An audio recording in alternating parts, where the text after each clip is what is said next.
우리는 여기서 나누어져 있는 말씀들을 꼭 기억을 하시기를 바라고요. 그리고 여러분의 삶에서 어떻게 보면 하나도 빠짐없이 아마 받아들여야 될 부분이라고 생각을 합니다. 왜냐하면 우리는 진리를 듣고 있잖아요. 진리의 반대말은 거짓이 되겠죠. 우리가 진리를 알아야 한다는 것은 뭐 때문이냐면 진리를 알지 못하면 거짓 가운데 살기 때문에 그런 것이죠. 근데 우리는 본래 거짓으로부터 출발을 하게 됩니다. 그 이유는 이제 타락했기 때문에 그런 거죠. 하나님으로부터 타락입니다. 우리가 생각할 때 타락 그러면은 무슨 크게 악하고 그 다음에 못된 일을 일삼고 그 다음에 방탕하고 이런 것을 타락이라고 그러는데 그렇지 않습니다. 타락은 하나님께로부터 타락을 일단 멀어졌다 그런 얘기입니다. 하나님께로부터 멀어졌기 때문에 하나님을 알지 못한다는 거죠. 하나님을 알지 못하고 자기 생각에 의존해서 살아가게 되는데 근데 이제 우리에게는 또 치명적인 부분이 뭐냐면 우리의 생각 자체가 거짓되다는 것이죠. 거짓에서 비롯됐다는 거죠. 자기 생각을 믿고 살아가게 되면 거짓 안에서 살게 되어 있다는 거죠. 그래서 우리는 거짓되게 살지 않게 되면 진리를 알아야 된다 그런 얘기인 겁니다. 어떤 것은 맞을 수도 있잖아요 라고 얘기할 수도 있겠죠. 그런데 우리는 우리의 전부가 이미 거짓 안에 있기 때문에 실제를 진리를 경험한다 하더라도요 그것이 자기 것이 될 수가 없다는 거죠. 자기 소유가 될 수가 없다는 거죠. 전부가 타락해 있고 그 다음에 우리의 존재 자체가 죄인이기 때문에 결코 우리 스스로의 노력으로는 하나님이 원하시는 합당한 삶을 살아갈 수가 없게끔 되어 있습니다.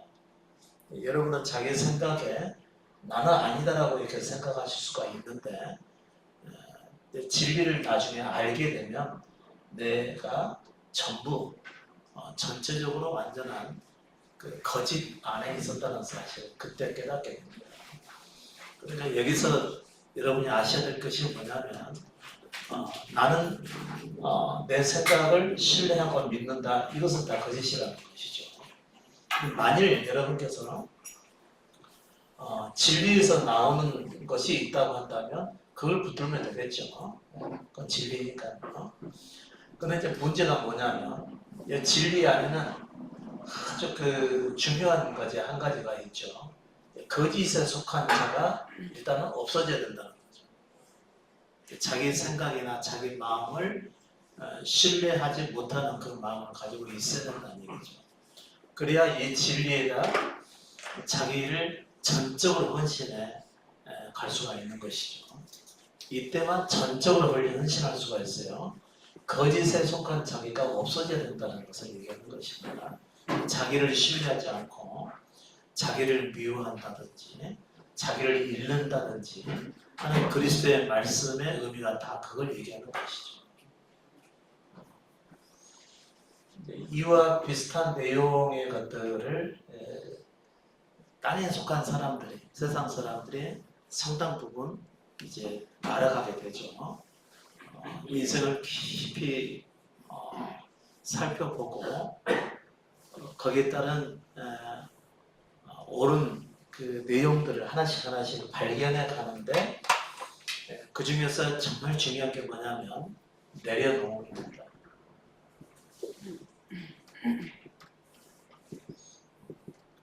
내려놓는다.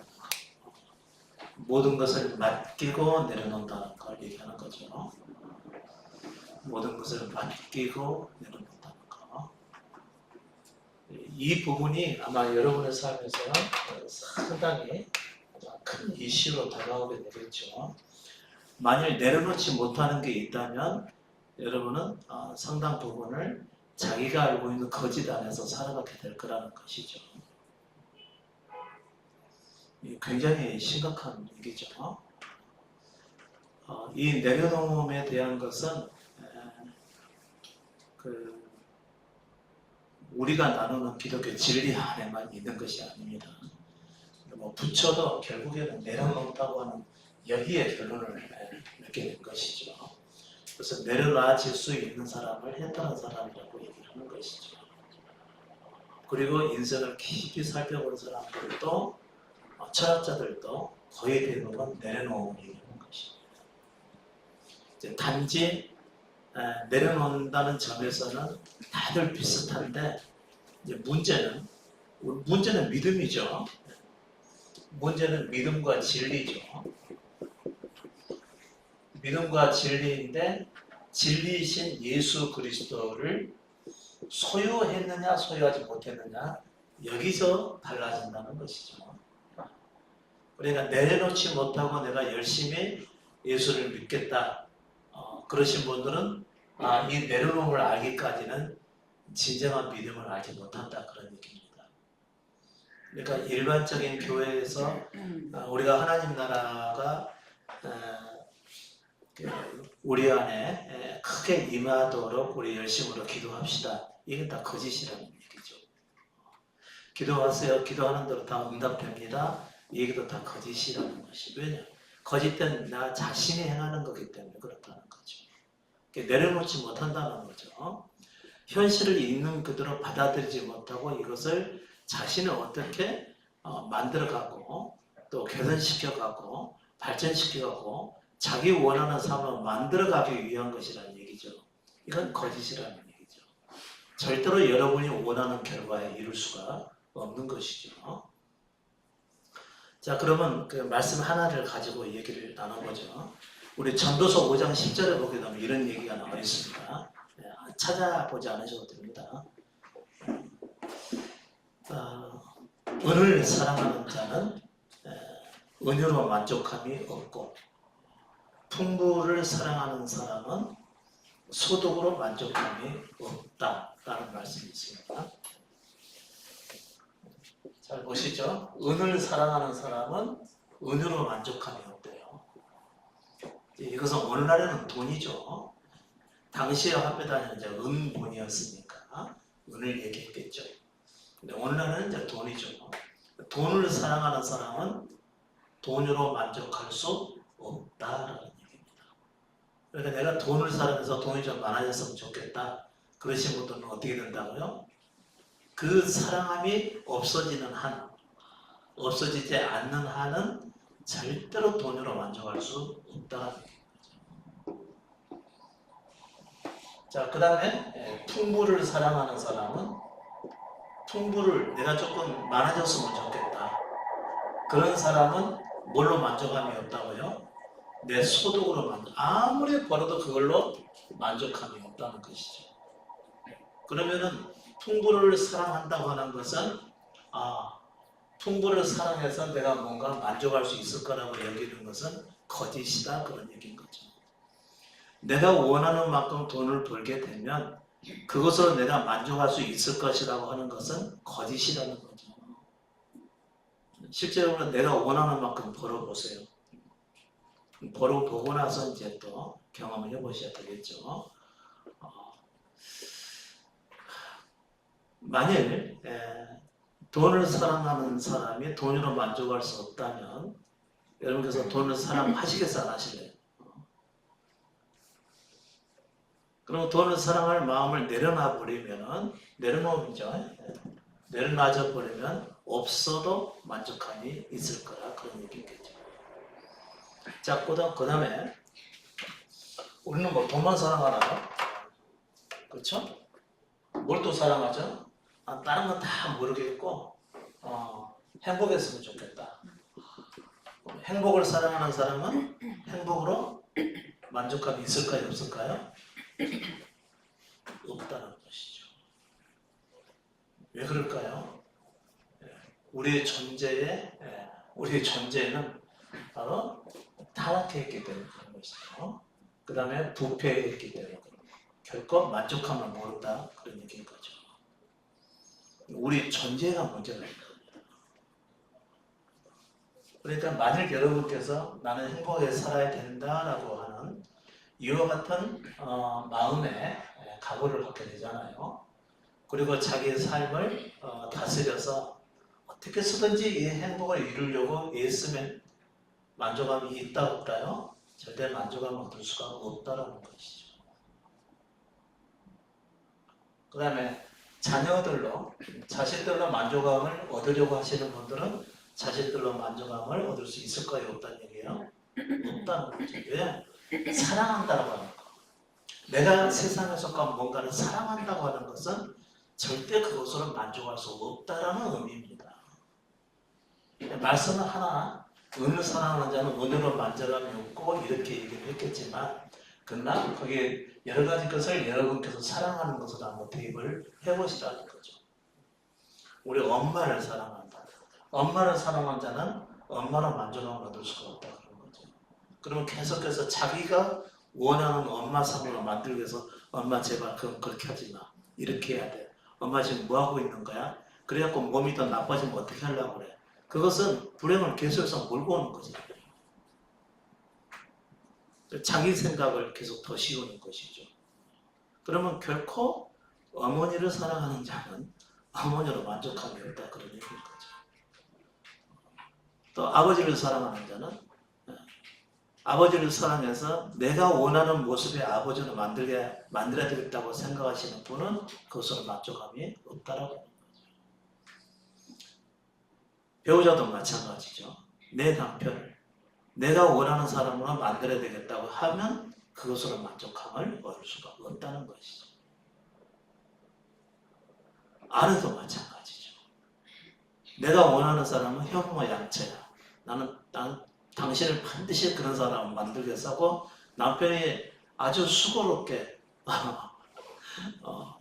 아내를 향해서 사랑하는 마음을 품고 만들어 가려고 하면 그것 자체가 불행이라는 얘기입니다. 있는 그대로를 인정해주지 못한다는 얘기 아닙니까? 끝끝내 자기를 포기하지 않고 자기 원하는 것을 이루기 위해서 살아가는 사람은 절대 그것으로 만족할 수가 없다는 것이죠.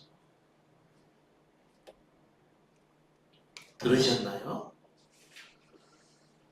여러분께서 지금 붙들고 있는 것이 있다면 그것으로 만족함을 결코 얻을 수가 없다는 거죠. 그러니까 은을 사랑하는 사람은 은으로 만족할 수가 없다라는 얘기는 혹시 은을 소유하게 된다 하더라도 만족함이 없다 그런 얘기인 거죠. 내가 원하는 만큼 소유할 수 없을 수도 있죠. 없을 수도 있고 있을 수도 있습니다. 그러나 그 결과에 상관이 없이 나는 만족함이 없다는 거죠. 실제로 나는 만족함을 위해서 그것을 소유하고자 하는 것인데 나의 의지가 들어가게 되면 만족할 수가 없다 그런 얘기인 거죠. 굉장히 중요합니다. 내 의지가 들어가는 거예요. 내 의지가 들어가는 거예요. 내 의지는 어디서 나온 거죠? 나에게서 나온 거예요? 진리에서 나온 거예요? 나에게서 나온 거잖아요. 타락하고 부패한 내 존재로부터 나오는 게 내 의지이기 때문에 내 의지로서 뭔가를 이루어 보고자 한다는 것은 그것으로 만족함이 없다는 거죠. 그러면 내가 예수를 잘 믿어봐야 되겠다. 그 뜻은 좋죠. 잘 믿어야 되겠다고 하는 그 믿음에 내 의지가 들어가 있으면 그것을 절대 만족할 수가 없다는 것이죠. 내가 많은 사람들을 전도해서 큰 교회를 이루든지 안 그러면 큰 교회에 봉사하겠다는 그 마음을 가지고 내 의지를 거기다 집어넣고 행했다고 한다면 만족감이 있을까요? 없을까요? 없다는 것이죠. 여러분께서 몇 명을 목표로 하고 계신지는 애정 같은 믿음으로 보면요. 내가 몇 명을 전도해야지 만족감이 없까? 그러면 1000명을 전도해서 만족감이 있다. 그러면 그 사람은 그 이후에는 더 많이 또 전도하려고 하겠죠. 결코 만족감이 없다 그런 얘기인 거죠. 그것은 한 사람도 전도하지 못한 사람과 똑같은 것이라는 얘기입니다. 실제로 그렇게 많이 전도하신 분들은 큰일 나죠. 왜냐하면 잘못된 대로 인도하는 것입니다.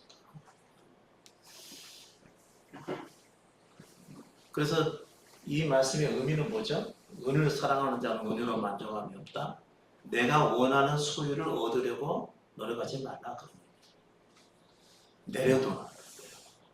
내가 그것을 얻으려고 하게 되면 나는 결코 그것으로 행복감을 가질 수가 없고 만족할 수가 없다라는 거죠. 내가 원하는 것을 이루기 위한 어떤 목표를 다 내려놓으라는 거죠. 내려놓고. 그렇지 않으면 결코 행복감을 가질 수가 없다라는 거죠. 내가 회사에서 일을 잘해야지. 이렇게 하신 분은 그 회사 일로 인해서 만족감이 있다 없다? 결과는 이미 나와 있죠. 절대로 만족감을 얻을 수가 없다는 겁니다. 왜 그럴까요? 인생은 주어지는 대로 살기 때문에 그렇습니다. 내려놓음을 제가 자주 얘기하죠. 실제로 우리가 예수 그리스도께 내 존재를 완전히 맡겨드리는 이유가 뭐죠? 내가 이룰 수 있는 게 없으니까 그런 겁니다. 자, 우리 하나님으로부터 타락하고 부패한 아담의 생명을 가지고 세상에 태어나거든요. 그러면 그 속에는 사단의 권세도 들어가 있고 내 마음의 부패대에서 오직 내 욕심과 내 탐욕을 채우기 위해서 또 나의 명예로운 삶을 위해서 살아가게 돼 있잖아요. 그러니까 남들보다 잘 살고 싶고 남들보다 행복하고 싶고 또 남들보다 잘 되는 것을 항상 마음에 원하잖아요. 그럼 잘 되기는 됐는데 열심히 살아서 그것을 만족함이 없다는 얘기죠.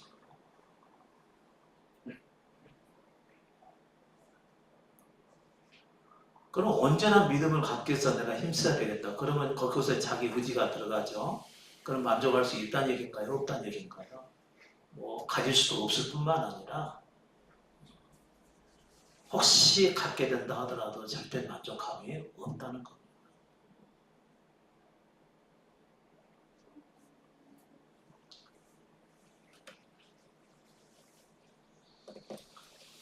여러 말씀 안 드리고 여기서 끝내고 싶은 생각도 듭니다. 왜냐하면 너무 중요한 부분이기 때문에. 여러분은 너무나 많은 것을 붙들고 그것을 포기하지 못한다는 것이죠. 그리고 십자가는 무슨 얘기죠? 타고난 나를 대신해서 예수께서 대신 심판을 받으셨다는 얘기 아닙니까? 그러니까 만일 예수께서 심판을 받지 않으셨다 하더라도 우리는 어떤 존재라는 거죠? 심판받을 존재라는 거죠. 단지 예수께서 대신하셨다는 겁니다. 대신하셨기 때문에 실제로 내가 예수와 함께 십자가에서 심판을 받았다고 여기고 다시는 타고난 내 생명대로 살려고 하지 않아야 정상이라는 거죠.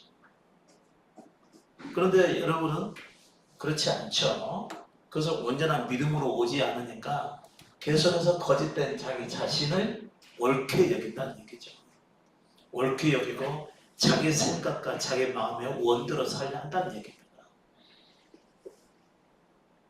근데 그게 자기 욕심을 이루는 것이 아니고 오직 하나님 나라의 영광을 위한 것이라고 한번 가정을 해봅시다.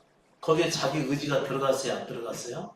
의지가 들어가면 거기서부터 거짓이 나온다는 거죠. 하나님 나라의 영광은 추구하는데 자기 의지가 들어가면 거짓된 자기 존재의 의지가 들어가서 결코 그것으로 만족할 수 없게 만들어간다는 것이죠. 그러니까 사람 속에 있는 타락상이 다시 나오게 돼 있다는 얘기입니다. 부패상도 나오게 돼 있고. 그러니까 많은 사람들이 예수 믿는 믿음을 사람들에게 많이 전해서 영혼을 구원하고 큰 교회를 이루어서 국내뿐만 아니라 세계 예수 이름을 알지 못하는 곳에까지 가서 예수 이름을 알리려고 하는데 그 어디서 난 것이죠? 그 의지가 거짓된 자에서 나오는 것 아닙니까? 그런 걸 뭔가 활동을 해서 이루었어도 그것으로 결코 만족감을 얻을 수가 없다는 것이라는 거죠.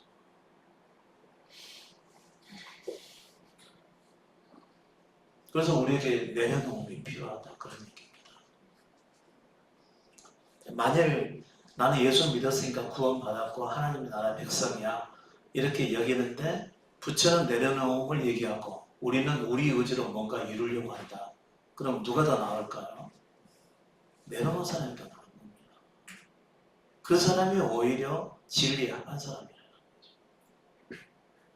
물론 이제 진정한 진리는 내가 내려놓는다는 게 있지는 않습니다. 진정한 진리는 내가 없는 그곳에 그리스도가 생명을 오시는 거죠.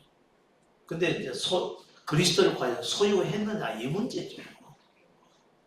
근데 다른 길로는 내가 아무리 내려놓는다 하더라도 그것이 맞다 하더라도 내가 내려놓고 내려놓은 길을 간다 하더라도 그리스도가 소유되지 않았다면 그것은 진리를 모른다 그런 얘기인 거죠. 가장 근접한 것이 뭐냐면 내려놓음이라는 거죠. 그래서 예수께서도 자신을 따르는 사람들에게 당부하시기를 나를 따라오는 자기를 부인하고 되는 거죠. 우리 속에서 나오는 모든 것을 다 내려놓는 걸 얘기하는 것이죠. 그리고 나서 그분을 따라야 되는 거예요. 근데 이제 내려놓는 것 자체도 어렵죠. 어려운 이유는 뭐죠? 아직까지 완전한 실패를 경험하지 않았거든요. 내가 얼마만큼의 죄인이라는 사실을 알지 못하고 있거든요. 그리고 내가 뭔가를 추구하고 행하려고 해서 그것을 이룰 수 있다고 되게 사람들이 생각하죠. 거짓을 믿고 있는 것이죠. 그런데 우리는 아무것도 이룰 수가 없다는 거죠. 단지 우리는 우리를 보낸 자에 의해서 세상에 왔고 또 그분이 다스림에 따라서 이 땅에서 살고 있는 것이라는 거예요. 우리의 존재의 본질은 그냥 흙이라는 거죠. 아무것도 스스로 행할 수 없는 흙에 속한 존재라는 거죠.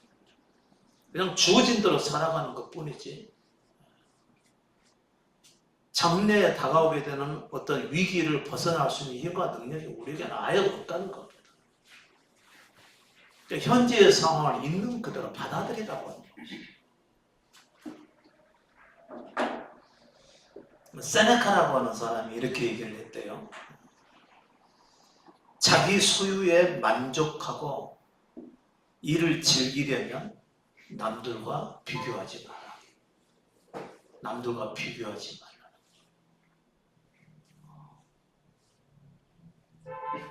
그래서 중요한 교훈이 하나 있죠. 나는 나대로의 삶을 살면 된다라고 생각을 하셔야 되지 절대 다른 사람과 비교해서는 안 된다는 거죠. 남들이 현재보다 더 나은 아파트로 이사를 했다고 해서 나도 그렇게 살아야지 한다면 그건 비교한 거죠. 그건 이미 잘못된 삶을 살고 있는 거라는 거죠. 교회도 마찬가지죠. 다른 교회는 이렇게 해서 이런 일들을 이루어가고 있는데 우리 교회는 뭐냐? 이건 이미 비교해서 무슨 일을 행한다고 한다면 그건 잘못된 일이라는 거죠. 가족도 역시 마찬가지죠. 각자의 사람들은 모두 자기만의 삶을 살게끔 되어 있는 겁니다. 그러니까 누군가와 비교를 하게 되면 그 비교한 것 때문에 그 사람은 불행해지게 되어 있다는 거죠. 왜 비교하는 게 불행해지게 되는 걸까요? 비교를 하게 되면 상대와 비교해서 내가 갖지 못한 것에 대한 불만족으로 얻고자 탐욕을 행하게 되어 있는 거거든요. 나는 나대로의 삶을 산다고 생각을 하셔야 되지. 어떤 사람이고 간에 다른 사람으로 동일한 삶을 살게 될 사람은 한 사람도 없습니다. 나는 나만의 삶을 살아가면 되는 것이죠. 이게 가장 성공한 인생입니다.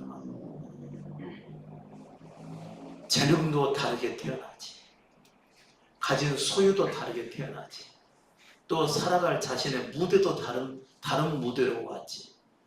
같을 수가 없는데 우리는 자꾸 비교를 한다는 거죠. 우리는 자기가 없는 삶을 살아가는 것이죠. 비교를 한다는 것 자체가 우리는 거짓에 속는 삶이라 그런 얘기인 거죠. 진리를 모르니까. 진리는 뭐죠? 나를 내려놓고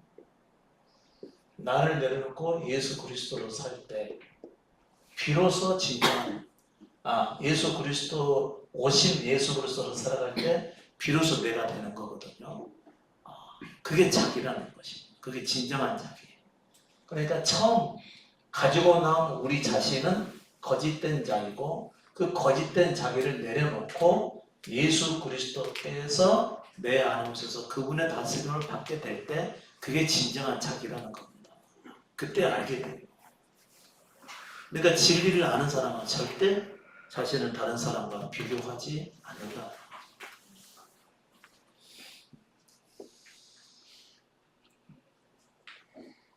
저는 그렇게 살까요? 네, 비교하지 않습니다. 저는 저의 삶을 살아가는 것뿐. 남들을 보고서 나도 그러고 싶다 뭐 이런 거 없다는 거죠. 나는 혹시라도 육신의 생각이 잠깐 거기에 몰든다 할지라도 나는 나의 삶을 살고 있다고 하는 이 점에 다시 돌아오게 되겠습니다. 그러니까 다른 사람을 부러워하거나 그 다음에 뭔가를 갖고 싶어서 집착을 한다거나 이런 것이 없겠죠.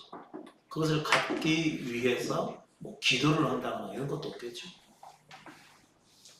네, 기도는 아마 최후의 수단 아니겠어요? 해볼 만큼 다 해봤는데 안 되니까 하나님의 도우심이나 구하자. 그게 기도 아니겠어요? 그런 것도 하지 않는다는 거예요. 여러분도 다 마찬가지죠. 자기만의 삶을 살게 돼 있다는 거죠. 현재 내게 주어진 것으로 만족하고 그것으로 활용을 해서 나만의 삶을 살아보자 하는 거. 내려놓음이 반드시 필요하다는 거죠.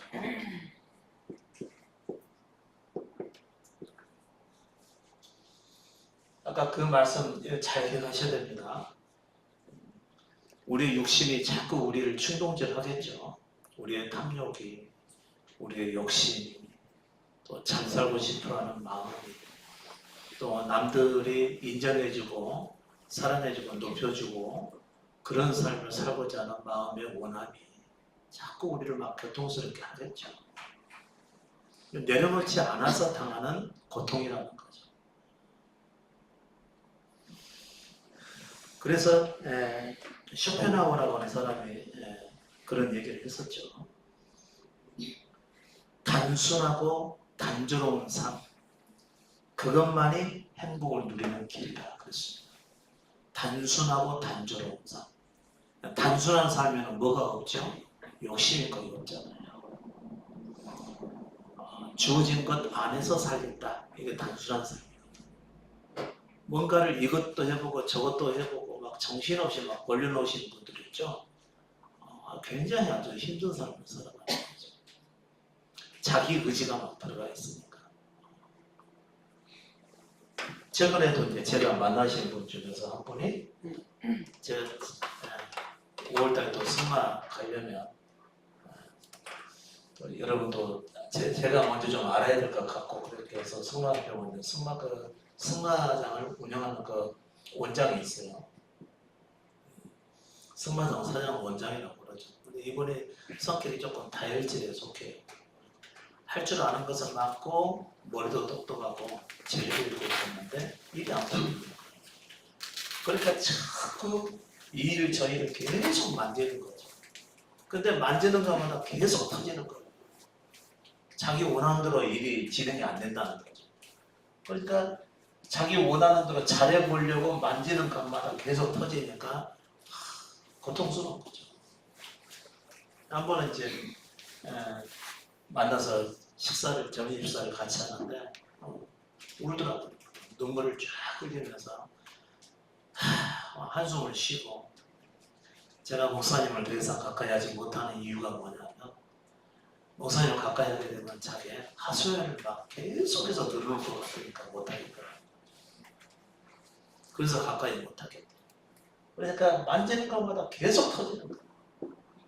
이거 자기 의지로서 자기가 잘해보려고 하는 데서 비롯된 거거든요. 그러니까 모든 고통의 근원은 뭐냐? 자기가 잘해보려는 데 있었다는 거죠.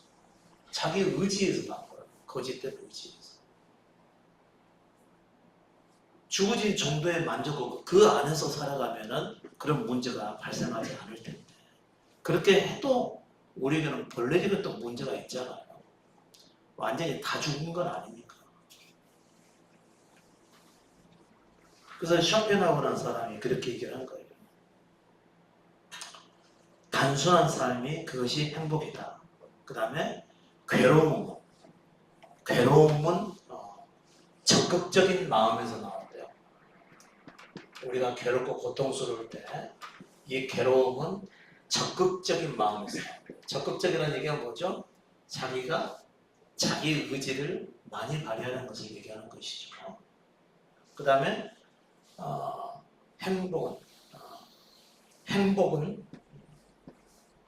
소극적인 마음에서. 소극적인 사람이 오히려 더 행복을 많이 누린다는 것을 얘기하는 거예요. 나는 왜 적극적이지 못해서 이럴까? 그래서 다른 사람은 성공해서 많은 것을 이루고 가진 그것만 보는 거죠. 그것이 가져다주는 고통을 못 보니까, 자기에게 유리할 대로만 보니까 다 좋게만 보이는 거죠. 많이 가지고 여유롭게 살아가는 사람들의 삶의 어두운 면도 같이 보이셨나요? 그것까지 같이 보셔야지. 얼만큼 어렵게 그 삶을 이어가고 있는지까지 다 보셔야 되죠. 그러고 나서 정말 나도 그렇게 살 것인가를 그때 결정하셔야 되죠. 근데 대개는 그 어려운 점까지는 못 보거든요. 여러분, 단순하게 사는 것이 행복하고, 내 소유가 적을수록 좋은 거예요.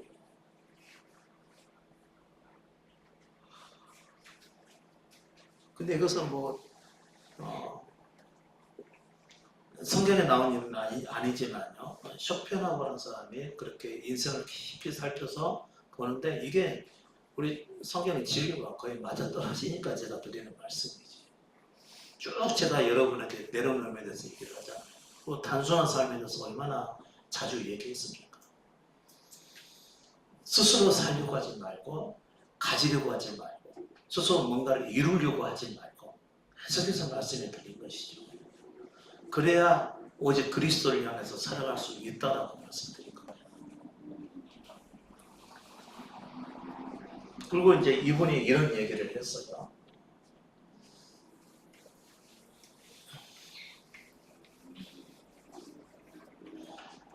사람은 행복할 때는 행복을 느끼지 못한대요. 행복할 때는 행복을 느끼지 못한대요. 언제 행복을 깨닫게 되느냐? 행복이 지나서 불행하게 됐을 때 그때가 행복했다는 사실을 알게 된다는 것이죠. 여러분, 지금 행복하세요? 뭔가 이루고자 하는 것이 있으면 행복하지 않지. 뭔가 얻고자 하는 것이 아직 남아있고, 여러분께서 성취하고자 하는 마음이 그쪽으로 가 있으면 행복하지 않죠. 빌린 돈, 그 다음에 빚진 거, 이거 다 갚아야 행복하다고 생각하는데, 그거 나 빨리 끝나버렸으면 좋겠다. 그러고 현재를 못 누리는 것이죠. 그거 갚을 때 갚더라도 지금은 가질 수 있잖아요. 꼭 그렇게 해야 된다고 하는 이걸 내려놓으면 된다는 얘기지.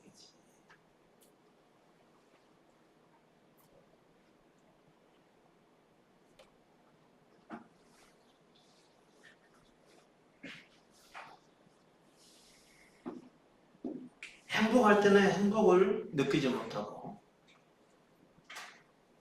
불행한 지경에 들어가야 그때가 행복이었다는 것을 그때 알게 된다. 그러면 어떤 문제가, 우리가 가장 불행하다고 생각될 때가 언제죠? 가장 불행하다고 생각될 때?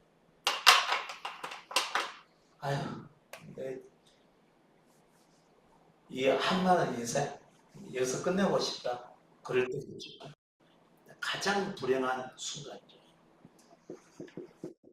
이 가장 불행한 순간을 넘기는 그 사람이 지난 모든 삶에 그래도 가장 행복했다는 사실을 깨닫게 됩니다. 죽음을 넘어갈 때죠.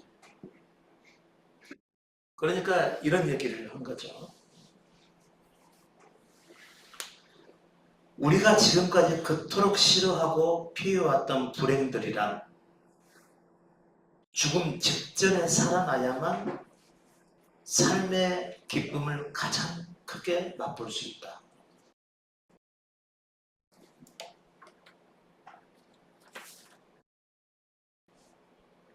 죽음 직전에 가야 삶의 기쁨을 가장 크게 맛볼 수가 있다. 그런 거죠. 저도 그 순간 한번 지났잖아요. 모든 것을 끝내고 싶다 했을 때, 그리고 나서 십자가를 경험한 이후의 삶은 완전히 다른 지경이었죠. 그러니까 작은 것 하나라도 너무 예쁘다는 것을 알게 되죠. 그리고 그때야 비로소 살아서 숨쉬는 모든 것들이 다 아름답다라고 하는 이런 결론을 이르게 되는 거죠. 근데 어느 한순간도 행복하지 않은 때가 없다라는 얘기죠. 왜냐하면 죽음까지 내려갔었으니까. 아마 이분도 아마 그랬을지는 모르겠어요. 그런데 이런 글은 그냥 나오지는 않죠. 죽음 직전에 살아나야만 삶의 기쁨을 가장 크게 맛볼 수 있다. 그렇다면 우리는 모든 불행과 고통을 어찌 마다할 수가 있겠는가? 지금 힘들고 고통스러운 상황을 어찌 마다할 수가 있겠냐는 거죠. 그게 나의 모든 삶을 있는 그대로 볼 수 있는 눈을 열어주기 때문에 그렇다는 얘기죠. 근데 힘들고 어렵고 고통스러운 상황이 죽음 직전에 가서 상황에서 보면은 그것조차도 행복했다는 것을 알게 된다는 얘기입니다. 그래서 그 사람은 이렇게 얘기합니다. 쇼펜하우어는 우리가 행복하게 산다는 것은 가능한 한 괴롭지 않게 간신히 견디면서 산다는 것이다. 여러분 동의할지 모르겠네요. 동의할지는 모르겠는데 우리가 행복하게 산다는 것은 괴롭지 않게 간신히 견디면서 산다는 거예요. 혹시 이보다 더 행복하지 않습니까? 지금 여러분은 아마 그런 분들이 있을 수 있습니다. 아마 쇼펜하우어는 약간의 부정적인 시각이 좀 들어가 있어요. 그러나 그 말은 절대 틀리지 않습니다. 약간의 부정적이고 비관적으로 본 것은 맞는데 워낙 이제 인간 자체가 거짓된 존재이기 때문에 그런 것이죠. 그러니까 아름다움을 더 많이 부각시켜서 말하지 않고 있는 그대로를 더 부각시켜서 말했기 때문에 이렇게 얘기했을 뿐이라는 거죠. 근데 우리는 우리 자신에 대해서 너무 예민하지 않기 때문에 어지간하면 이 정도까지는 아니니까 훨씬 행복하다고 느낄 수가 있어요. 너무 예민하지 않아서. 다시 말씀드릴게요. 우리가 행복하게 산다는 것은 가능한 한 괴롭지 않게 간신히 견디면서 산다는 뜻이다. 왜 그럴까요?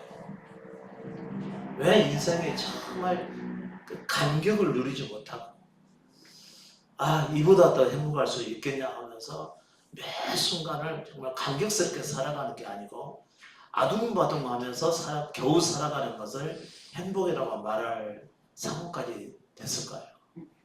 그것은 우리의 존재의 본질이 거짓됐기 때문에 그런 것이고요. 이미 타락해서 죽은 영을 소유한 아담의 생명으로 탄생하기 때문에 그런 겁니다. 그러니까 인생은 결코 행복하지 않다는 거죠. 그 중에서 가장 행복한 상태에 이르는 길이 있죠. 그게 뭐라고 했죠? 내려놓습니다. 거짓된 자기 자신을 내려놓고 자기 생각을 내려놓고 자기 마음에 원하는 것을 내려놓고 소유하고 싶은 것을 내려놓고 성취하고 싶은 것을 내려놓고 현재 자신에게 주어진 범위 안에서 할 수 있는 것을 하는 것입니다. 그게 가장 행복하면서도 만족스러운 삶이라는 거죠. 제가 여러분에게 하루만 사십시오. 그 얘기입니다. 다른 날은 우리에게 주어지지 않았지만 오늘 하루는 내게 주어진 날입니다. 내가 오늘 하루 주어진 날 중에서 소소한 즐거움을 가질 수가 있다면 그것이 곧 여러분에게 가장 큰 행복의 순간이라고 말씀해 드리는 이유라는 거죠. 내일 이후의 삶을 생각지 말라는 거죠.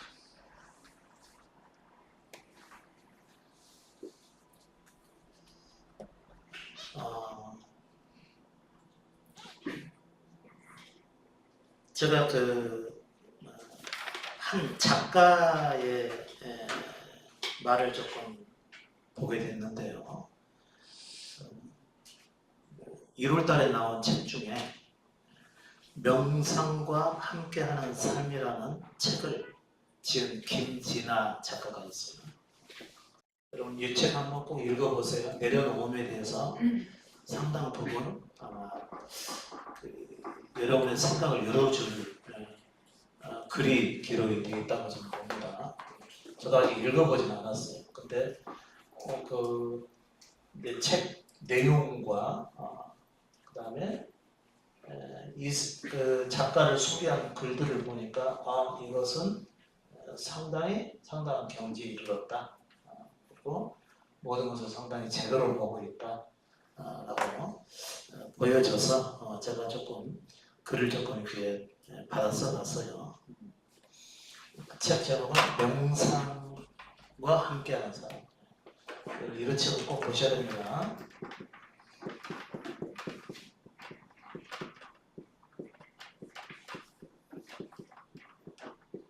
김진아. 이 사람이 누군지는 몰라요. 어떤 사람인지는 제가 조금 알아보려고 내가 얼른 빨리 검색을 했는데 잘 안 나타나 있어요. 근데 여러분 이 책을 한번 꼭 읽어봐 보세요.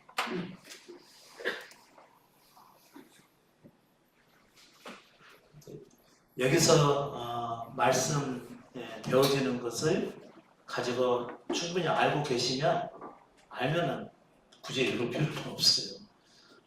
그런데 이제 같은 얘기를 하고 있으니까 도움이 되는 것이죠. 상당히 폭넓게 얘기를 하고 있는데 이 사람이 하는 얘기는 뭐냐면 에고가 있죠. 에고. 자기 자신 얘기하는 거죠. 타고난 우리의 에고는 거짓되다고 얘기를 합니다. 거짓된 것이다. 본인도 자기 속에서 나오는 생각이나 자기 뜻 이런 것이 맞다고 생각하고 그것을 위해서 성취해서 열심히 살아왔었는데 어느 한순간에 이 사람이 내가 봤을 때 병에 걸리신 것 같아요.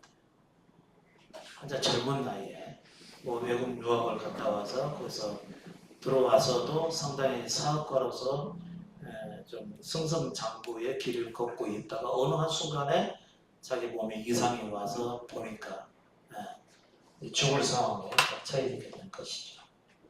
그래서 모든 것을 다 내려놓고 제주로 내려가게 됩니다. 제주로 내려가서 이제 이렇게 내용에서 이렇게 써 있어요.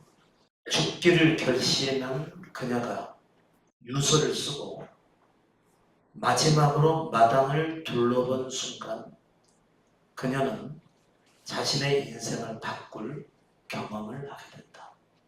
그 경험이 뭘까요? 내려놓음입니다.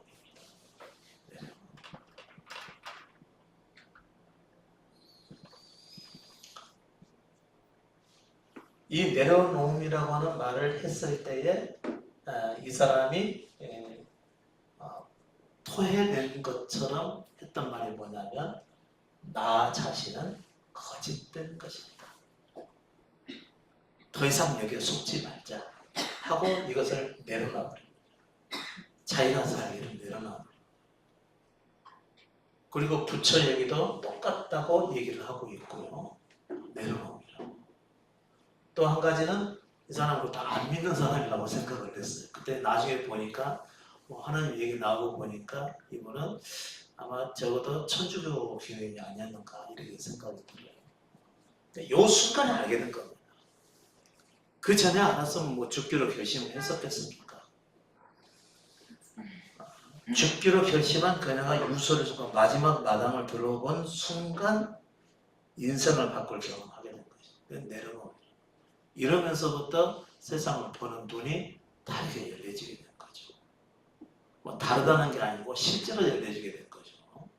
그 전에는 자기 거짓된 눈으로 세상을 봤을 때 거짓되게 보였던 것들, 자기가 열심히 살지 않으면 안 되고, 그 다음에 성취하기 위해서 아주 노력하지 않으면 안 되고, 하여튼 뭔가를 성취하기 위해서 굉장히 많은 큰 아주 적극적이고 긍정적인 삶을 살았던 그가 결국은 질병 앞에서 죽기로 했을 때 내려놓음이라고 하는 그것을 깨닫고 나서 보니까 다르게 보이는 거죠.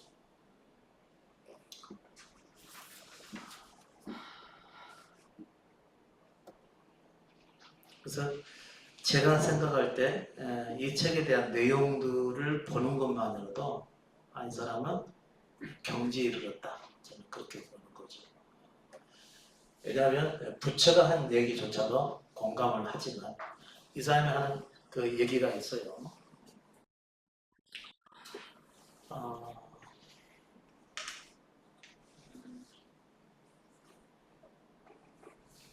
자기 자신을 삶에 내어 맡겨버린 거죠. 예.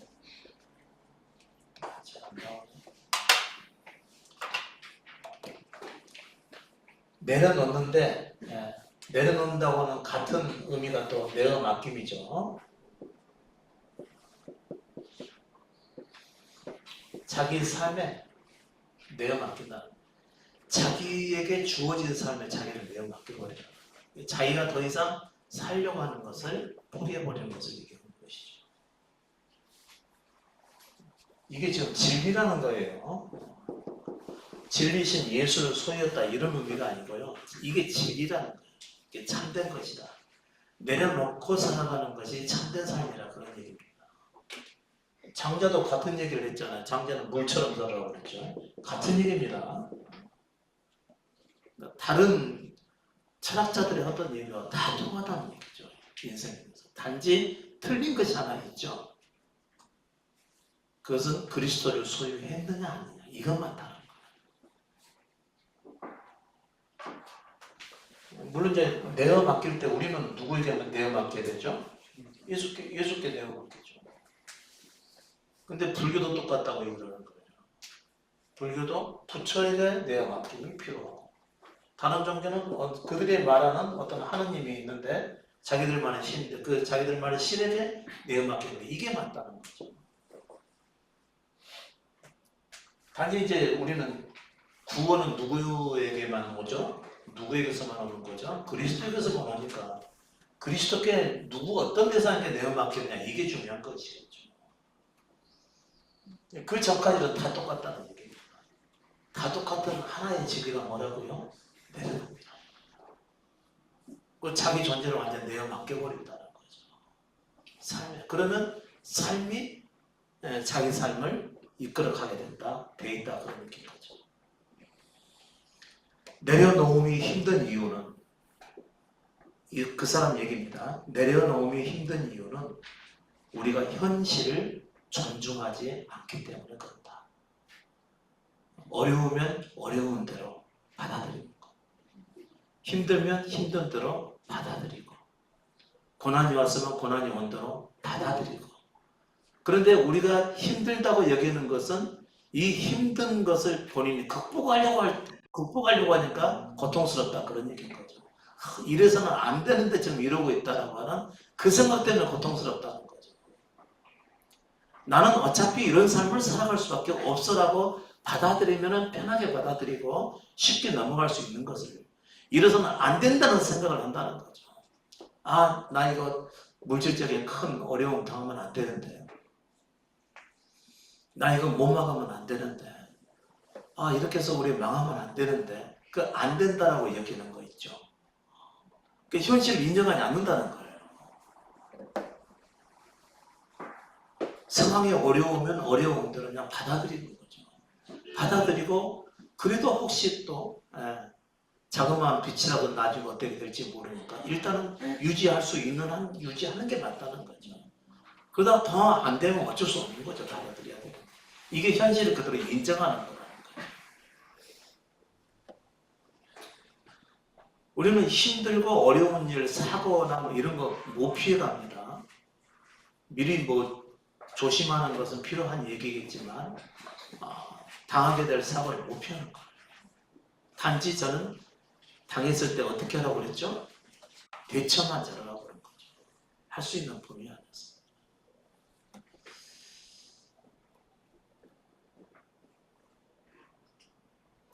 마음에 들지 않는 현실이 눈앞에 펼쳐질 때 마음은 계속 불편하고 짜증이 난다. 눈앞의 현실을 보고 싶지 않고 그것이 빨리 지나가거나 없어지기를 바라면서 빨리 그것이 내가 원하는 모습으로 바뀌기만을 바라는 것이다. 내가 원하는 모습으로 빨리 바뀌기를 바라는 것 자체가 내게 뭘 가져다 준다고요? 고통을 가져다 준다는 거죠. 그것을 내려놓아 버리라는 거죠. 나는 몸이 아파서 괴롭다. 직장이 없어서 괴롭다. 그랬을 때 현실을 인정하지 않는 그런 자세에서요. 몸이 아파도 괜찮다. 받아들이라는 거죠. 직장이 없어도 괜찮다. 라고 하는 그 자리로 옮겨갈 때 고통이 없어진다는 거죠. 이 사람은 이제 내려놓음이라고 하는 것을 아주 다각적으로 설명을 해놨어요. 현실을 인정하고 받아들일 때 현실과의 다툼은 멈추게 된다. 그러면 조용히 평화가 찾아온다. 내가 조용해지면, 여기서 에고가 조용해지면 나는 평온을 되찾게 된다. 통증은 있지만 괴로움은 사라진다. 통증과 괴로움은 달라요. 통증은 그대로 남아있어. 우리가 몸을 가지고 있으면 어떤 상황을 당했을 때 몸에 찾아오는 고통스러운 것은 있어요. 그러나 마음의 괴로움은 없어진다. 그런 얘기인 거죠. 에고가 조용해지면 나는 평온을 되찾게 된다. 지금 이 순간을 있는 그대로 마음으로 받아들이라. 그것에 대한 나의 판단을 내려놓고 이게 좋으냐 싫으냐를 내려놓는 것이다. 이게 좋은 것인가 싫으냐를 내가 판단하는 것을 뭐라고 그랬죠? 우리가 선악이라고 했죠. 선악에 대한 지식이라고 했죠. 그걸 내려놔 버렸다는 거죠. 우리에게 고통을 가져다 주는 것이 뭐냐? 선악에 대한 나의 지식으로 살고자 사는 것이기 때문에 그렇다는 것이죠. 근데 그걸 내려놔 버렸다는 거죠. 그러니까 내 마음에 평온이 찾아왔다. 그런 얘기예요. 내려놓았을 때 나만의 삶을 살게 돼 있다. 그런 얘기인 것이죠. 여러분 한번 이 책을 한번 써서 읽어보시고 그리고 이 양반도 나름대로의 어떤 진리를 이런 과정을 통해서 경험했을지도 모르겠어요. 자꾸 이렇게 신의 이름이 나올 거 보니까 잠깐 쉬었다 하시고. 네, 여러분은 지금 현재로서 충분하다고 생각한가요? 아니면 부족하다고 생각한가요? 부족하다고 생각하면 지금 고통 중에 있겠죠. 그렇죠? 내가 원하는 대로 지금 되지 않은 상황이니까. 내가 원하는 대로 되지 않는 상황이라고 생각을 하니까 고통스러운 것이죠. 이것은 앞으로도 계속해서 이것을 내려놓지 않는 이상은 피해갈 수가 없는 상황이에요. 계속해서 찾아오게 되는 거죠. 누군가가 자기에게 이렇게 말을 했다고 생각을 해봅시다. 아니 너는 왜 그렇게 생겼니? 그렇게 했을 때 아니 내가 뭐 어때서 그렇게 되면은 현실을 인정하지 않는 사람이잖아요. 그런가? 그러게 말이야. 나 여기에 조금만 이쪽 좀 들어갔으면 좋겠어. 그러면 현실을 인정하지 않는 사람이야. 물론 이제 할 수 있으면 하면 좋죠. 그런데 뭔가가 부족해서 현재 상황에 부족해서 뭔가 되었으면 좋겠다고 하는 바람이 있다고 한다면 이미 그 사람은 고통 중에 있다라고 하는 거죠.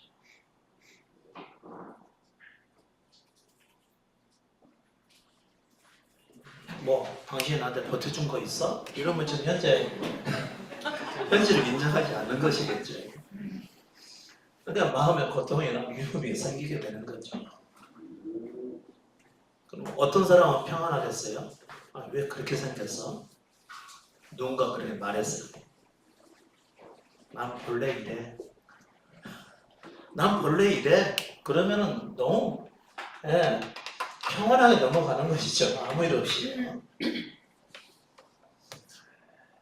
왜 그래요? 했을 때 난 지금 이 상태로 충분해라고 인정을 하고 만족스러워하게 되면 전혀 마음의 고통이 없다 그런 얘기인 거죠. 살다 보면은 자기 소유를 잃는 일이 발생을 해요, 안 해요? 근데 발생합니다. 자기 소유를 잃는 일. 잃는 일이 아니더라도 원하지 않는 어떤 그 사고를 당해서 내 소유를 잃게 되는 상황이 발생할 수가 있습니다. 근데 우리는 우리 소유를 잃는 것이 정상이에요. 안 그러면 계속해서 모아가는 것이 정상이에요. 예수를 믿으면 이루어져 가는 것이 정상이죠. 이것을 마땅하다고 생각을 하고 현실에 그냥 충분하고 만족스러워하면은 고통스럽지가 않다는 거죠. 몸은 아플지는 몰라도 마음은 고통스럽지 않다는 얘기인 거죠. 이게 내려놓음이라는 거죠. 있는 그대로 인정하고. 너는 왜 그러니? 라고 물었다면은 지금 자기에게 만족이 된다는 얘기 안 된다는 얘기예요. 내 눈에 보기에 지금 만족스럽지 못하다는 얘기 아닙니까? 그럼 내가 보기 좋을 대로 자꾸 만들어 놓고 싶다는 얘기 아니겠어요? 그렇게 말하는 사람은 자기 속에 고통이 있기 마련이라는 거죠. 상대를 향해서 내려놓지 못했다는 거죠. 여러분은 현재로서 충분하다고 여기시는 것이 맞다는 얘기입니다. 현재의 삶은 그동안 내가 살아온 삶의 결과이니까. 그것을 불만족스럽게 생각하다면 여러분이 이제 고통스러운 상황에 있을 수밖에 없다는 것이겠죠. 그럼 현재 나로서 충분하다고 여겨지면은 다른 사람에게 잘 보이려 할 필요가 있어요, 없어요? 다른 사람에게 내 자신을 잘 보이려고 할 필요가 있어요, 없어요? 그럼 이 사람은 괜한 행동을 잘 하지 않겠죠. 그냥 상대는 아무렇지도 않은데 가서 내 자신을 잘 보이려고 할 필요가 없으니까 괜한 행동을 하지 않을 거라는 것이죠. 그 다음에 또 누군가가 나에 대해서 감정이 있을 거라고 생각하고 그 사람에게 내 자신을 잘 보이려고 하는 마음이 있으면 이 사람은 늘 위축되어 있겠죠. 현재로서 충분하다고 여기지 않는다는 거죠.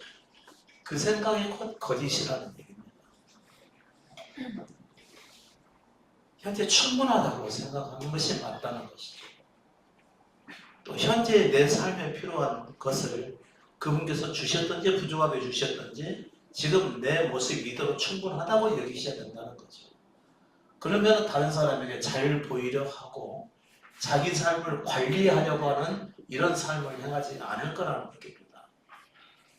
또 다른 사람에 대해서 너무 조심하게 살려고 하는 분들이 계시죠. 조심히 살려고 한다는 것은 흠을 잡히지 않겠다는 얘기죠. 자기가 충분하다고 여기면은 흠 있다고 생각하지도 않을 것이니까 자기를 관리할 필요가 없잖아요. 그러면 자신만의 삶을 담대하게 살아갈 수가 있겠죠. 현재 여러분이 가지고 있는 것은 충분하든 부족하든 아니 그 결핍이 있든지 없든지 아니면 풍부하든지 그 부족함이 있든지 간에 현재 내 모습은 나로서 이미 충분하다고 여기면 이런 것들이 생겨나지 않는다는 거죠. 그러니까 문제는 이와 같은 삶의 행위들이 나를 힘들게 만들어 간다 이런 얘기입니다. 조심하려고 하지 마시고 자기 삶을 관리해서 스스로 자기 삶을 세우려고 하지 마시라는 거죠. 자기가 살아가는 거잖아요. 이게. 내려놓지 않는 사람들이 살아가는 삶의 모습이라는 거죠. 우리의 믿음이라고 하는 것은 그 이후에 발생이 되는 겁니다. 그리스도의 제자들은 그리스도 앞에 나왔을 때 복음의 말씀을 들었었죠. 자기 소유를 다 잃지 않으면 하늘로부터의 보화를 얻지 못한다는 사실을 들었죠. 그리고 자기를 따르는 자들에게 자기를 부인하고 날마다 제 십자가를 지고 따라오라고 하셨던 그 말씀의 의미를 알게 된 겁니다. 또 그리스도는 죄인을 위해서 세상에 오셨다고 하는 사실도 깨닫게 된 것이죠. 되게 사람들은 의롭게 살아가려고 하죠. 하나님 앞에서 바르게 살려고 하고 의롭게 살아가려고 하는데 예수님은 의롭게 살아가려고 하는 사람에게 오시는 게 아니고 나는 죄인이어서 아무것도 할 수 있는 게 없다. 내가 행하는 것은 다 죄여서 난 너무나 고통스럽다. 힘들다. 이런 사람에게 찾아오신다는 거죠. 여러분이 자꾸 잘 믿으려고 하면 그 사람에게는 찾아오지 않으신다는 얘기입니다. 죄 안 지으려고 하고 죄인인데 그 다음에 잘 믿으려고 하고 사람들에게 잘 보여서 내가 믿음이 있는 사람으로 서려고 하고 그래서 자꾸 의인이 되려고 하는 사람이잖아요. 예수는 그런 의도를 가진 사람에게는 찾아오지 않으신다는 거예요. 나는 아무것도 할 수 없는 완전한 죄인이구나. 내가 뭘 행한다 하더라도 의로울 수가 없는 거구나. 이걸 깨닫게 된 사람이 죄인이에요. 그런 사람에게 그리스도께서는 찾아오신다는 것이죠. 의원은 누구에게 필요가 있어요? 건강한 사람이에요? 건강을 잃은 사람이에요? 건강을 잃은 사람에게 찾아오세요. 그리스도도 의인이라고 여기는 사람에게는 안 오신다는 얘기입니다. 난 죄인이어서 내 스스로 내 문제를 해결할 수 없습니다라고 하는 그 사람에게 오신다고 말씀하셨잖아요. 지금도 마찬가지죠. 여러분이 스스로 나는 할 수 있는 것이 아무것도 없어라고 자기를 보고 알고 깨달으면 오직 그분을 향해서 긍휼을 구하며 마음으로부터 그분의 도우심과 은혜를 구하는 그 사람에게 찾아오신다는 거죠.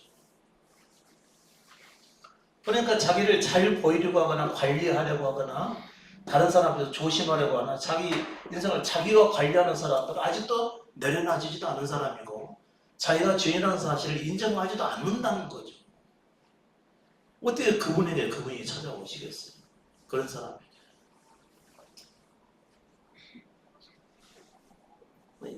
중요한 것은 여러분이 자신을 깨닫는 일이 중요하죠. 자꾸 제가 그걸 기도하라고 그랬죠. 주께서 원하시는 사람이 되게 해달라고. 그러면 그분께서는 우리 삶 가운데서 일을 하시겠죠. 빛이신 그분께서 우리 내면이 얼마만큼 처참한 상태에 있는지 우리 자신을 밝히 보여주시는 것입니다. 이분이 또 이어서 이런 얘기가 있는데 제가 쓴 것이라서 조금 유익할 거라고 생각을 하고 말씀해 드립니다. 내가 할 일은 내려놓고 내 맡기는 것이다. 내가 할 일은 다 내려놓고 내 맡기는 것이다. 그러면 삶이 나를 인도하기 시작한다 그랬어요. 자신이 할 일은 다 내려놓고 내어 맡김이라고 얘기를 했어요. 그러면 내어 맡기면 삶이 나를 인도한다고 그랬어요. 여기서 말하는 삶은 부처일 수도 있고 예수일 수도 있고 다른 신일 수도 있다. 그렇게 얘기를 했어요. 이 사람은 삶이라는 공통 언어를 썼을 뿐이라는 것이죠. 물론 이 사람이 이제 조금 더 글을 읽어보면은 구체적으로 어떤 상황에서 그런 상황을 접하게 됐는지도 뭐 나올 수는 있겠는데 글을 보게 되면 조금 더 구체적으로 말씀해 드릴 수 있는데 일단은 모든 사람에게 적용되게 하는 진리라고 하는 측면에서 읽히게 한다고 하는 측면에서 이렇게 표현을 한 것 같아요. 그래서 책 제목도 명상이라고 얘기를 한 것 같습니다. 모든 사람에 다 해당이 되는 거니까. 모든 사람에 해당이 돼야 그래야 진리답죠. 그리고 일부의 어떤 사람에게만 해당되면 진리일 수가 없는 것이죠. 자, 내어 맡길 때 삶이 그를 인도하게 되어 있다는 거죠. 이것은 요즘 빼박이라고 얘기하죠. 빼도 박지도 못하는 진리라는 거죠. 이 길로 가지 않으면 여러분은 거짓 가운데 살아가는 것과 똑같다 그런 얘기인 거죠. 안 그러면 계속해서 여러분의 삶에서 고통을 경험해야 된다는 얘기입니다. 만일 어떤 사람이 현재 내가 뭔가가 부족하다고 여기고 기도 제목이 많다면 그는 이미 고통 가운데 살아가게 된다는 거죠. 저 고통 중에 살다가 죽을 뻔했죠. 하도 기도응답이 안 되니까. 얼마나 여러 가지 면에서 부족하다고 생각을 했겠어요. 막 대책을 해놓고. 기도 제목도 되게 많았겠죠. 한마디 한마디 기도할 때마다 그 고통이 얼마나 심했겠습니까? 근데 이게 이루어질 것 같았는데 안 이루어지는 것이죠. 간이 녹는 것 같은 느낌. 간이. 그때 제가 장난말로 하는 얘기가 있어요. 내가 죽거든 간을 열어봐라. 있는지 없는지. 그 정도로 힘들었었어요. 그러니까 예수 믿어서 오히려 더 많이 고통스러웠던 거죠. 왜냐하면 원하는 것이 그만큼 더 많아졌으니까. 한 번도 내게 주어진 삶이 충분하다고 생각해 본 적이 없죠. 율법적 삶은 뭐죠? 내가 뭔가를 행함으로 내 원하는 것을 얻고자 하는 것 아니겠습니까? 그러니까 뭔가를 얻지 못하고 있으면 내가 더 열심히 못했으라고 생각을 한 것이죠. 얻지 못하면 내가 더 많이 기도하지 못해서 그랬다고 생각을 하는 거죠. 항상 내 삶에 쫓기는 거죠. 내 행위예요. 성경 더 읽어야 되는데, 더 많이 기도해야 되는데, 더 말씀에 헌신해야 되는데, 더 신실한 예배를 드려야 되는데 항상 쫓겼던 것이죠. 한 번도 충분하다고 여기지 못했다는 겁니다. 그것은 저는 진리 안에서 산 게 아니고 거짓 가운데 살았기 때문에 그런 겁니다. 한 번도 그런 내 자신을 부인한 적도 없었어요. 내가 잘못했으니까 나를 죽은 자로 여기는 내 십자가를 접은 적도 없었다는 거죠. 복음을 전하면서 목사가 됐는데 저는 어떤 삶을 살았었냐, 무지하게 고통스러운 삶을 살은 겁니다. 겉으로는 예수를 믿고 구원을 받았으니까 마치 거룩한 자인 것처럼 살았지 속은 다 썩어가고 있었던 것이죠. 그리고 얼마나 제 자신을 관리하기 위해서 힘썼는지 모릅니다. 참된 목사로 잘 보이기 위해서 힘썼고요. 사람들은 사랑하지도 않는데 사랑한다고 하는 표정을 가지고 사랑하는 모습으로서 거짓되게 살아간 것이죠. 가식이라고 얘기를 하는 것이죠. 그러니 삶이 얼마나 거짓되고 힘들었겠습니까? 죽음의 순간 앞에서 내려놓게 될 때, 죽음의 순간 앞에서 내려놓게 됐을 때, 잘 들으십시오. 죽음의 순간 앞에서 딱 내려놓은 것이 내 자신을 부인하고 내가 스스로 살려고 하지 않는 이것이 복음이라고 하는 것을 깨달았을 때 내 삶에 내려놓음이라는 것이 들어오게 된 것입니다. 내려놓음이. 이것이 뭐죠? 제 삶에 누룩이 들어왔다는 거죠. 비로소 누룩이 들어가기 위해서 점점 커져가기 시작합니다. 내 삶의 여러 영역에서 계속해서 내려놔지게 된 거죠. 그리고 십자가를 딱 보자마자 나는 이미 죽은 자구나. 내가 살려고 하지 않는 이런 삶이 내 삶에 뿌려졌을 때 이때서부터 천국의 삶이 점점 확장되기 시작을 했던 것이죠. 그리고 얼마 되지 않아서 그 하나님의 나라를 경험하게 된 거예요.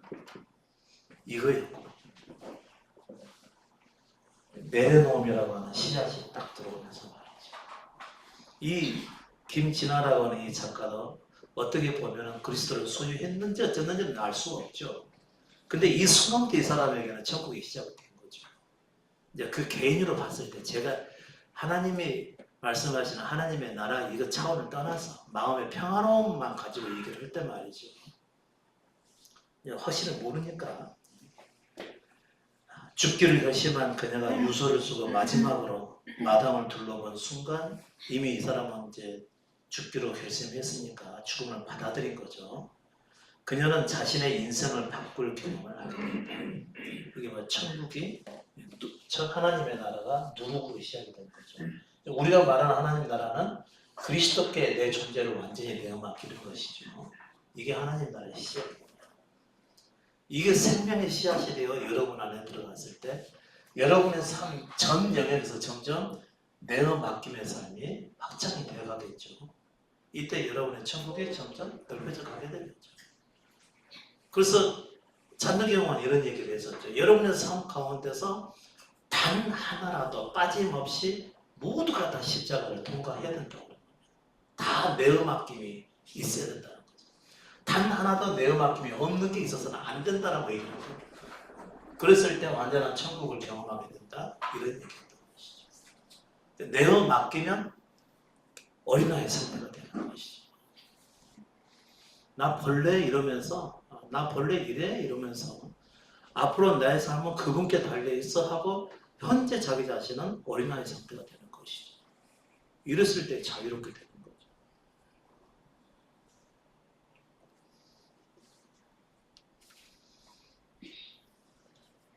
지난주에 제주를 가가지고 어느 한 식당에 잠깐 들렀거든요. 레스토랑에.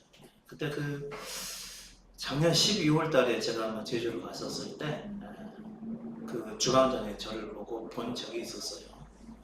이번에 가서 또 봤더니 어떻게 얘기하다 보니까 제가 이제 목사라고 해서 얘기하지 않을 수가 없는 상황이 돼서 얘기를 했죠. 그랬더니 너무 틀리다는 거예요. 너무 틀리다. 제가 목사라는 그 얘기를 하지 않았음에도 불구하고 이미 그 사람은 그런 이미지를 가졌겠죠. 그러니까 무슨 말이 필요하지 않다 하더라도 다 내려가진 사람들은 다른 사람들에게 상당히 편안함을 주는 것이죠. 다르다는 느낌을 주는 거죠. 자기에서 아무 얘기도 하지 않았는데 다 내려온 사람하고 덜 내려온 사람하고 안 내려온 사람하고 완전히 다르다는 얘기입니다. 느낌이 완전히 달라요. 제가 이 내려놓음이라는 사실을 알고서요.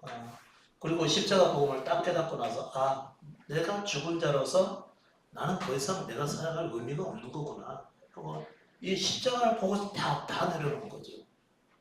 그러는데 항상 마주친 그 수포의 주인하고 얘기를 하다가 그날따라 수포 주인이 그런 거 목사님 굉장히 달라지셨어요. 아무 말도 안 했는데 주변 사람을 알게 된다는 거죠. 내가 목사라는 사실을 알든 알지 못하든 간에 일단 자신들이 봤을 때 느껴지는 그 이미지가 그런 마음을 갖게 된다는 거죠. 그게 내려놓는 사람에게서 나타나는 현장이라는 거죠. 그러니까 내려놓음에 대한 이 복음이 여러분 삶에 실제로 받아들여졌을 때 그것이 누룩이 되어서 하나님 나라는 여러분의 삶에서 확장이 되어간다는 얘기입니다. 그 말씀이 곧 그거죠. 천국은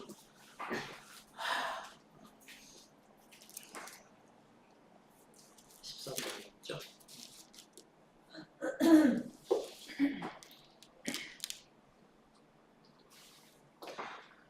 마치 여자가 가루 서말 속에 갖다 넣어 전부 부풀게 한 누룩과 같으니라. 전부 부풀어져야 됩니다. 전부. 하나라도 있어서 하나라도 남는 게 있어서는 안 된다고 그런 겁니다. 하나라도 완전히 다 맡겨져야 됩니다. 완전히 다 맡겨지려면 십자가에 대한 죽음이 자유로서 받아들여질 때가 다 맡겨지는 것이죠. 그걸 천국이라고 이러는 것이죠.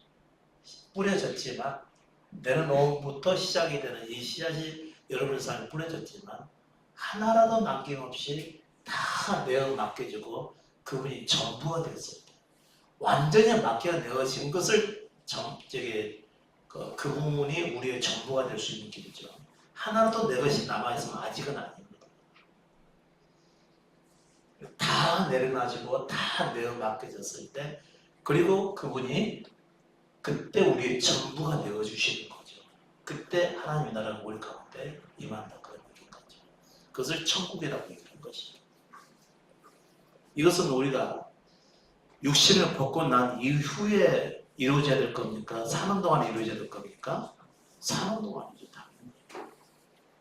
그러니까 현재로서는 그렇게 안 살고 죽으면 천국 간다는 얘기는 잘못된 거라는 거죠. 전혀 잘못된 거죠. 이게 거짓이라고 얘기를 하는 것이. 그러니까 우리가 더욱더 힘써서 그분의 나라를 위해서 살아야 된다라고 말하는 사람들이 있다면 그분들은 다 거짓을 얘기하는 것이라. 진정한 하나님의 나라는 우리의 내음 맡김으로부터 시작이 되는 것이죠.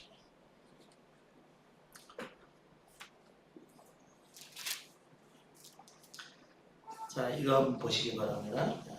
바리새인과 사두개인들이 마태복음 16장에 있는 말씀이에요.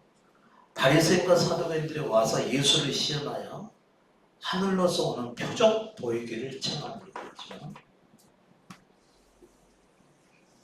예수께서 대답하여 그랬을 때 너희가 저녁에 하늘이 붉으면 날이 좋겠다고 아침에 하늘이 붉거리면 오늘은 날이 붓겠다 하니 너희가 천기는 분별할 줄 알면서 시대의 표적은 분별할 수 없느냐.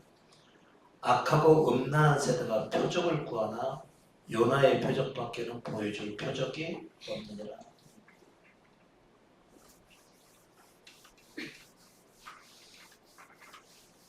이 말씀 잘 알아야 되겠죠. 두 불의 사람이죠. 표적을 구하는 사람, 표적과 기사, 이적을 구하는 사람이에요. 대개 하나님 믿는 사람들은 다 표적과 기사와 이적을 구합니다. 근데 그리스도를 믿는 사람이라면 어떻게 해야 되죠? 요나의 표적을 받게 해야 되는 거죠. 요나의 표적은 뭐죠? 요나가 3일 동안 물고기 뱃속에 갇혀서 있다가 그 다음에 그 이후에 살아나서 하나님의 명을 수행하게 되는 것이죠. 3일 동안 죽어있다가 살아나는 것을 요나의 표적이라고 하는 거죠. 그리스도께서 3일 동안 십자가 못 박혀 죽으셨다가 다시 부활하는 것이 예수께서 우리에게 보여주실 표적이라는 거죠. 너희도 나를 따르는 너희도 죽음이 너희 것이 되면은 반드시 부활이 올 것이라고 하는 것을 말씀하시는 것이죠. 근데 염려 말고 죽어. 염려 말고 너희 스스로 살기 위해서 살지 말고 너희 원하는 대로 살게 하지 말고 완전히 내어 맡겨서 너희 자신에 대한 죽음을 완전히 받아들이라는 의미의 말씀인 거죠. 우리가 언제 살려고 하죠? 위기가 닥쳤을 때. 내가 힘들어서 고통받고 있을 때 그때 살아나려고 하는 거죠. 내가 원하지 않는 상황을 만났을 때 살아나려고 하죠.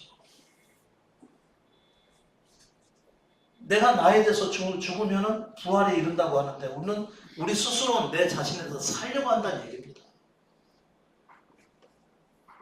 아담의 생명을 가진 그가 자기 생명을 잃으냐 위로부터 부활이 찾아오게 될 텐데 우리는 안 죽으려고 한다는 거죠. 우리 존재의 본성은 절대 죽음을 받아들이려고 하지 않는다는 거죠. 결국 이 죽음을 우리 스스로 이룰 수가 있어요? 없어요? 없다는 얘기죠. 그 일을 그리스도께서 행하신다는 거죠. 그러니까 자기 생각에 남은 상태에서 그리스도를 못 따라간다는 얘기입니다. 자기를 부인하지 않으면 못 따라간다. 자기를 죽은 자로 선포하지 않으면 그리스도를 못 따라간다는 거예요. 육신에 속한 생각과 거짓된 사고가 십자가를 향해서 가지 못하게 계속 만들겠죠. 의심하게 만들고 불안하게 만들고 죽어야 부활이 온다는데 그리스도께서 우리에게 보이신 그 표적은 자기에 대해서 죽어야 부활이 온다는 것을 얘기하는 거죠. 근데 그 반대의 사람들은 뭐죠? 자기가 잘 되기 위해서 표적과 기사와 이적을 구하는 것이라는 거죠.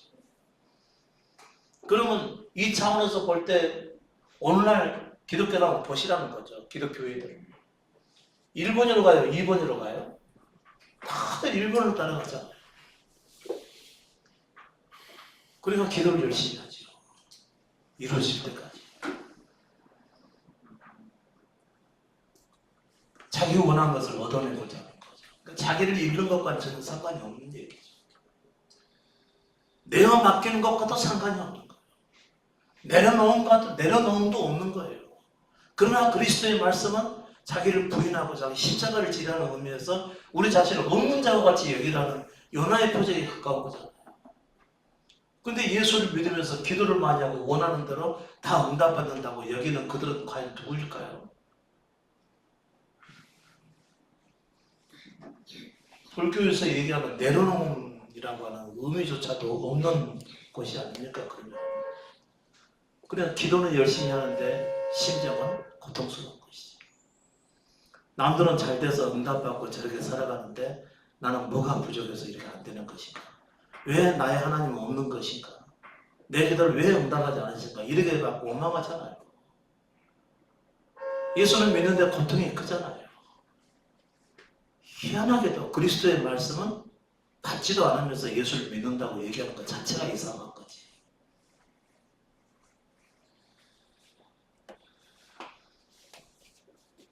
바리새인, 그 다음에 그 사두개인들, 이 사람들이 하나님을 잘 섬기는 사람이었었죠. 말씀을 잘 지키고.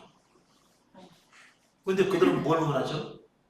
하나님을 믿는데 계속 표적과 기사와 이적이 나타나는 원한다는 거죠. 저에게도 홍해의 기적의 역사가 나타나게 없었어요. 동네를 7바퀴 돌면은 여리고성의 역사가 나타나길 구하는 것이죠. 표적을 구하는 거다. 기사와 이적을 구하는 것이죠.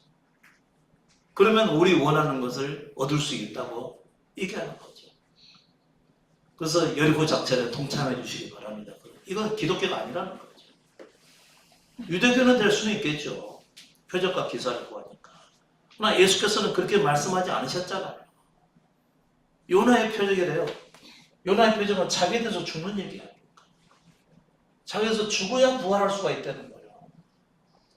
자기에 대해서 죽지도 않은 자들이 부활절만 되면 부활절 그렇게 행사를 크게 갖는 것은 왜일까요? 표적과 기사를 구하는 마음이 여전히 남아있기 때문에 그런 것입니다.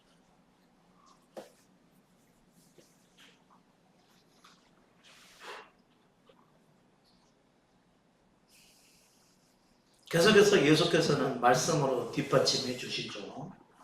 누구든지 제 목숨을 구원코자 하면 잃을 것이요 누구든지 나를 위하여 제 목숨을 잃으면 찾으리라. 사람이 만일 온 천하를 얻고도 제 목숨을 잃으면 무엇이 유익하리요? 사람이 무엇을 주고 제 목숨을 바꾸겠느냐? 사람이 만일 온 천하를 얻고도 제 목숨을 잃으면 무엇이 유익하리요? 그러면 온 천하를 얻을 수 있다는 얘기 없다는 얘기예요? 우리는 모두 결과에만 쏠려 있어요. 될 수도 있고 안 될 수도 있죠. 온 천하를 얻었다 하더라도 자기 목숨을 잃지 않으면 생명이 없으니까 결국은 그런 천하를 얻었다 하더라도 생명이 없으면 아무 유익이 없다. 그런 얘기인 거죠. 근데 우리의 관심은 어디에 가 있어요? 천하를 얻느냐 못 얻느냐 여기에 달려 있죠. 기도응답을 받느냐 못 받느냐 여기에 너무 관심이 쏠려 있는 거예요. 기도응답에 많은 교회들은 저기는 진짜 하나님이 계신가 보다 저 교회로 가야 되겠다 이렇게 생각을 하는 거지.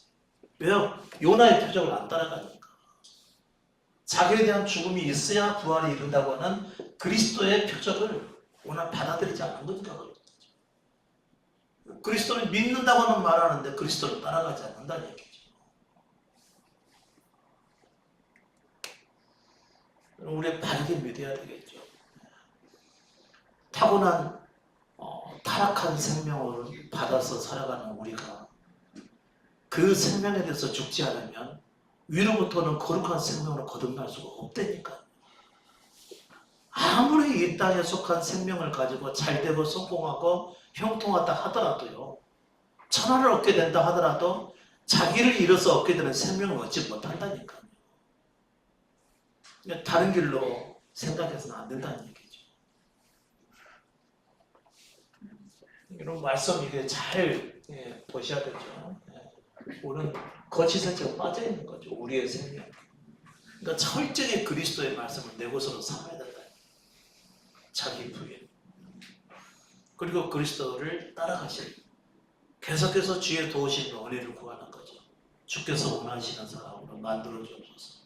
내가 내 스스로는 죽으려고 하지 않으니까 그분께서 죽이시는 것이죠. 결국 그분께서 죽이시도록 내 자신을 그분께 드리는 겁니다. 그래야 하나님의 나라를 내가 얻게 되는 것이니까. 그런데 내려놓기만 하면 당장 얻어요. 이 사람이 경험했던 것처럼, 김진아 작가가 경험했던 거지.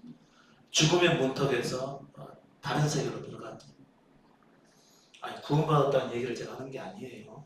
전혀 새로운 차원의 눈이 열렸다는 것이죠. 이 땅에 그동안 그렇게 내 가슴에 묻어두고 싸워왔던 그 고통이 이 한순간에 죽음을 받아들이면서 현실을 인정하면서 없어졌다는 얘기예요. 그 내어 맡김이라는 거예요. 그러나 우리에게는 그보다 더 중요한 일이 남아있죠.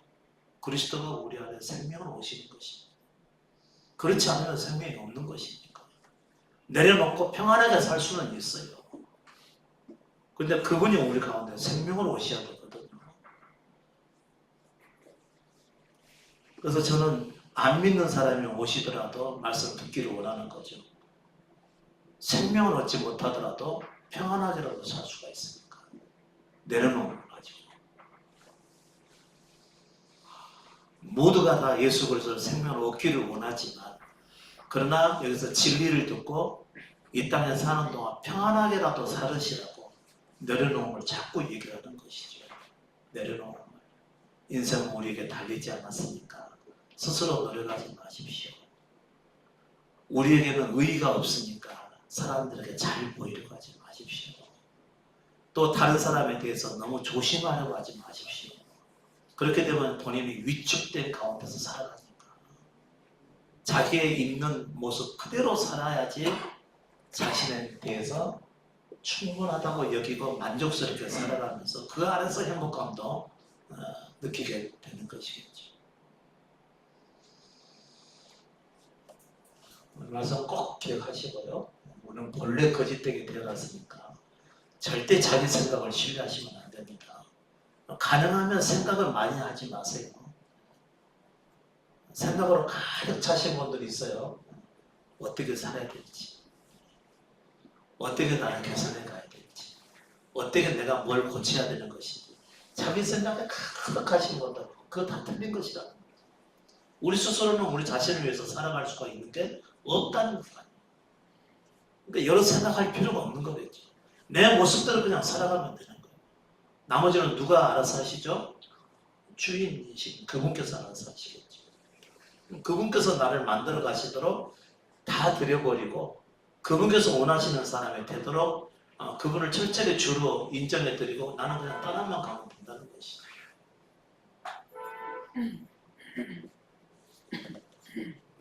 여러분은 지금 있는 그대로 충분합니다. 부족한 것이 있을지라도 있는 그대로 사실은 충분하죠. 하나님께서 이스라엘 백성들을 광야로 이끌어 가셔서 오히려 우리에게는 뭐 뭣도 없고 먹을 것도 없고 뭐 마실 것도 없고 야채도 없고 불편했었는데 내가 너를 이끌어 드렸을 때 너희가 굶은 적이 있나 이렇게 말씀하시는 거예요. 오히려 더 당당하게 하나님께서 말씀하시는 거예요.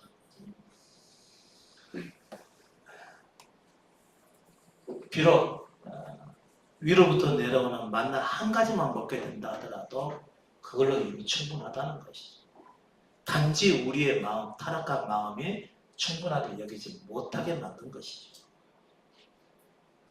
뭔가 더 있어야지만이 우리는 행복하다고 생각하고 비로소 만족할 수 있다고 생각하게 만든다는 거죠. 우리 육신이요.